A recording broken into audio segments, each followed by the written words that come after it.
Assalamualaikum warahmatullahi wabarakatuh. Saya Ervis Aisyah Ducitra Utami, NIM 19136013, Prodi Geografi NK. Di sini saya akan menjelaskan tentang analisis spasial mitigasi bencana longsor di Kecamatan Pauh, Kota Padang. Dengan mata kuliah Geografi Bencana dan Mitigasi dengan dosen pengampunya yaitu Profesor Dr. Teddy Hermon MP. Longsor merupakan fenomena alam yang dimana alam mencari keseimbangan baru akibat adanya faktor yang mempengaruhinya, sehingga menyebabkan terjadinya peningkatan gerakan tanah.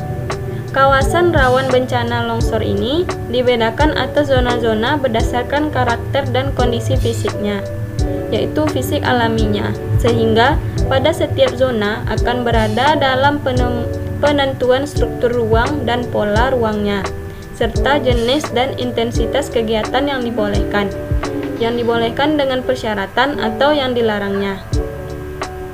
Zona berpotensi longsor adalah daerah atau kawasan yang rawan terhadap bencana longsor dengan kondisi terrain dan kondisi geologinya yang sangat peka terhadap gangguan luar, baik yang bersifat alami maupun aktivitas manusia sebagai faktor pemicu gerakan tanah, sehingga berpotensi terjadinya longsor.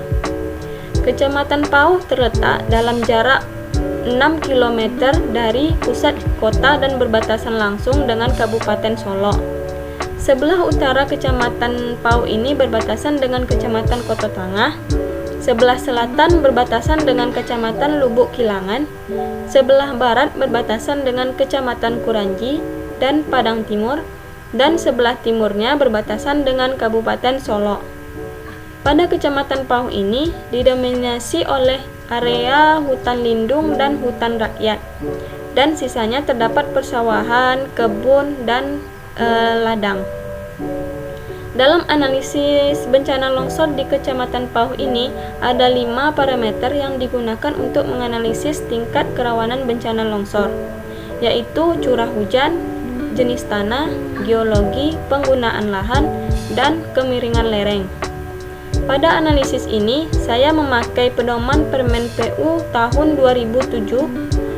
Untuk melakukan analisis spasial ini, kita memerlukan sistem informasi geografis. Di sini saya memakai ArcGIS 10.3 untuk mengolah data spasial tersebut. Dalam melakukan analisis rawan bencana longsor dapat ditentukan dengan cara mengoverlay peta pada lereng dan geologinya. Pembagian zona untuk rawan bencana longsor terbagi atas 3. Yang pertama yaitu tipe zona A yang berpotensi longsor pada daerah lereng gunung, lereng pegunungan, lereng perbukitan, dan tebing sungai dengan kemiringan lereng lebih dari 40% dengan ketinggian di atas 2000 meter di atas permukaan laut. Yang kedua yaitu zona tipe B. Zona berpotensi longsor pada daerah kaki gunung, kaki pegunungan, kaki bukit, kaki perbukitan, dan tebing sungai dengan kemiringan lereng berkisar antara 20% sampai dengan 40% dengan ketinggian 500 meter sampai dengan 2000 meter di atas permukaan laut. Zona yang ketiga yaitu zona tipe C. Zona tipe C ini berpotensi longsor pada daerah dataran tinggi, dataran rendah, dataran tebing, sungai, atau lembah sungai dengan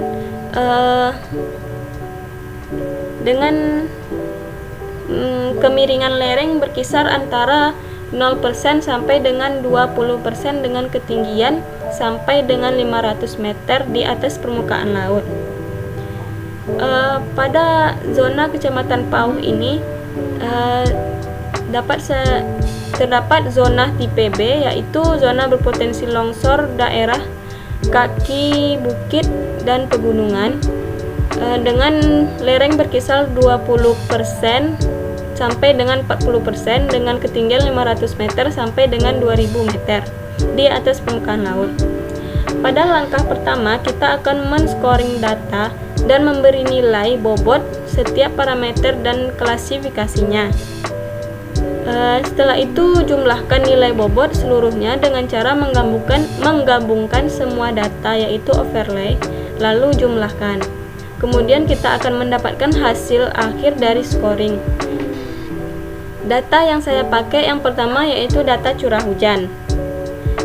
Data curah hujan di Kecamatan Pau ini memiliki curah hujannya yang rendah, diantaranya 13,6 sampai 27,7 mm per hari. Pada indikator curah hujan terdapat bobotnya 15% dengan nilai bobot rendah yaitu 0,20, sedang 0,40 dan tinggi 0,60. Di sini saya sediakan peta curah hujan di Kecamatan Pau, Kota Padang, yaitu curah hujannya rendah. Selanjutnya yaitu data kemiringan lereng. Kemiringan lereng ini memiliki bobot indikator 30% dengan nilai bobot rendah 0,30, sedang 0,60 dan tinggi 0,90.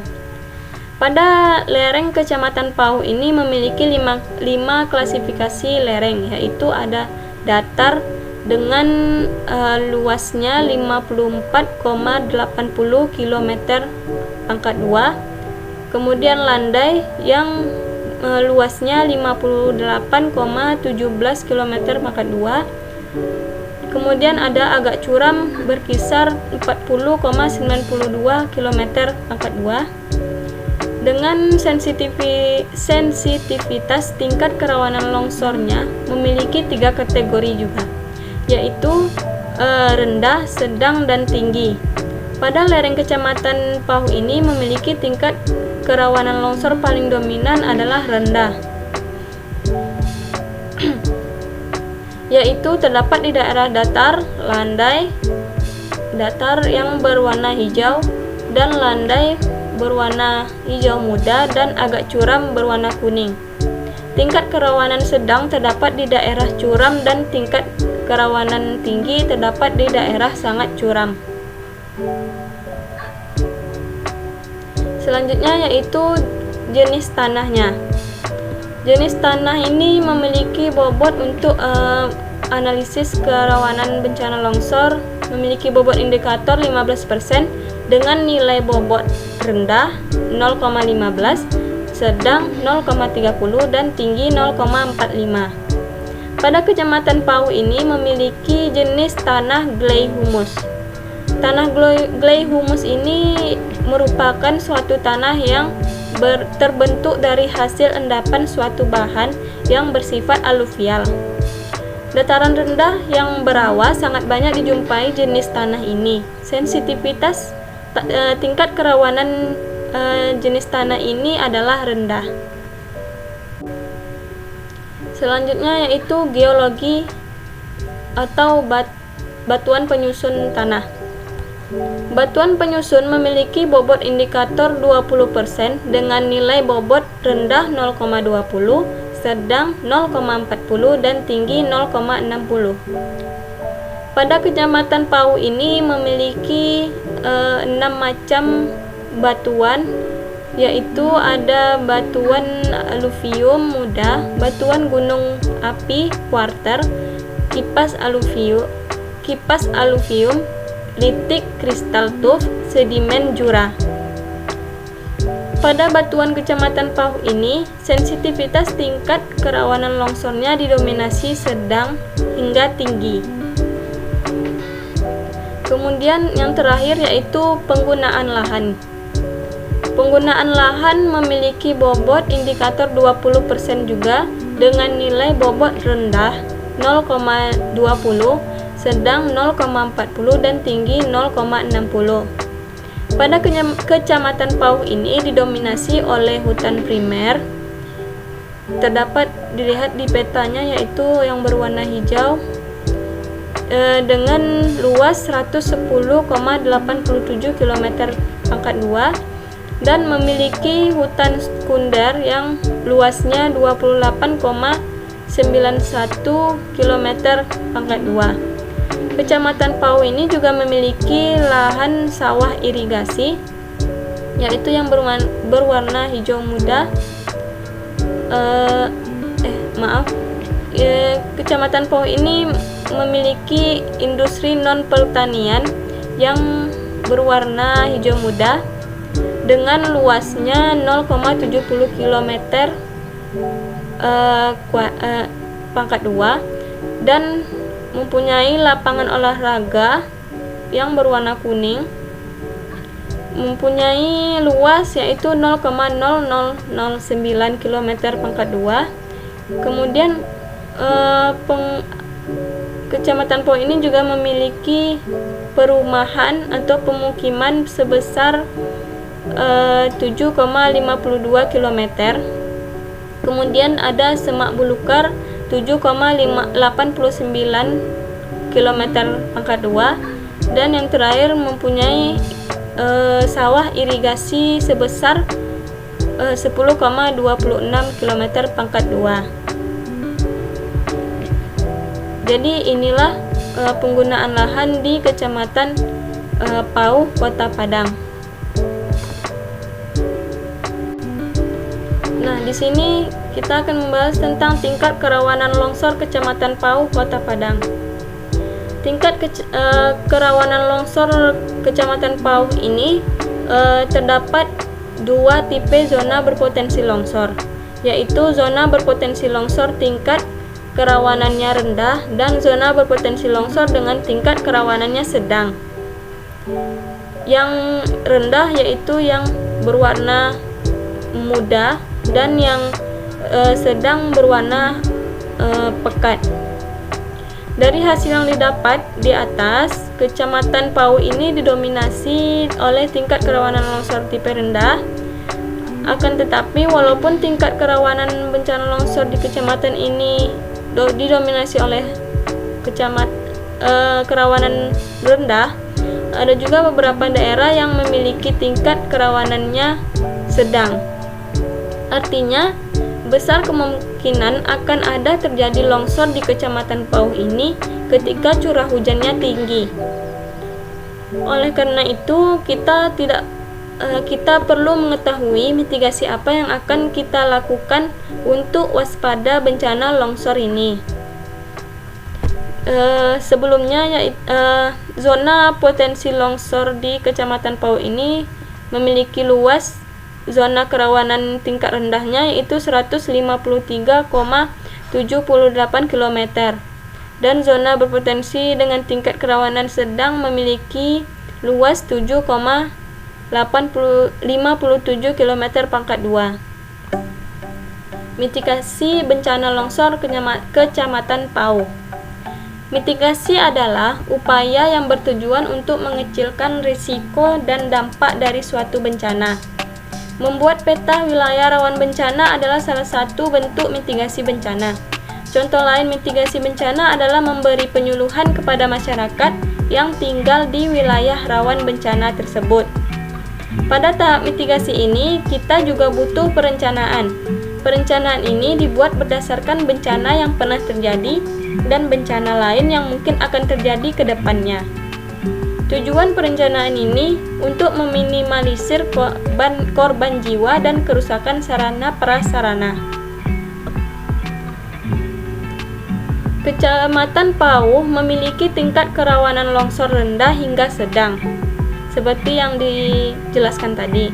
Pada mitigasi bencana longsor di Kecamatan Pau ini yang perlu dilakukan untuk mengurangi dampak bencana longsor ini yaitu yang pertama, kita dapat menghindari membangun pemukiman di bawah tebing yang rawan bencana longsor. Pada Kecamatan Pau, pemukiman masih banyak didirikan di sekitar tebing. Mendirikan permukiman ini di bawah tebing hanya akan memiliki ancaman besar terkena bencana longsor. Jika ingin mendirikan rumah, jika ketinggian tebing 100 meter misalnya, usahakan berjarak minimal 250 meter dari tebing. Yang kedua yaitu mengurangi tingkat keterjalan lereng dengan cara meratakan tanah yang tegak atau yang tegak lurus. karena tanah yang tegak lurus akan mengurangi daya penahan tanah terhadap tanah yang berada di atasnya. Yang ketiga yaitu penghijauan dengan tanaman berakar dalam. Kenapa? Karena pohon yang berakar dalam ini lebih kuat untuk menahan tanah agar tidak terjadi longsor. Pada Kecamatan Pau yang tingkat kerawanan longsornya sedang, dapat menggunakan cara ini. Penutupan rekahan yang keempat yaitu penutupan rekahan di atas lereng untuk mencegah air cepat masuk. Caranya, menutup retakan dengan tanah lempung agar tidak banyak air yang masuk ke dalam celah retakan tersebut. Yang kelima yaitu mitigasi yang dapat kita lakukan, hindari membuat sawah di atas lereng. Karena membangun sawah atau kolam di atas lereng hanya akan meningkatkan potensi terjadinya longsor. Hal ini disebabkan permukaan lereng akan dipenuhi air sehingga akan rentan bergeser dan menyebabkan terjadinya longsor. Yang keenam yaitu membangun terasering dengan sistem drainase yang tepat. Jika ingin membuat sawah atau ladang, sebaiknya membuat terasering dengan drainase yang tepat, seperti membuat sistem bertingkat sehingga dapat memperlambat runoff atau aliran permukaan ketika hujan, dan pengaturan drainasenya agar tidak ada air yang tergenang di lereng. Baiklah, itu saja yang dapat saya sampaikan. Lebih dan kurang saya mohon maaf. Wabillahi taufiq wal hidayah. Assalamualaikum warahmatullahi wabarakatuh.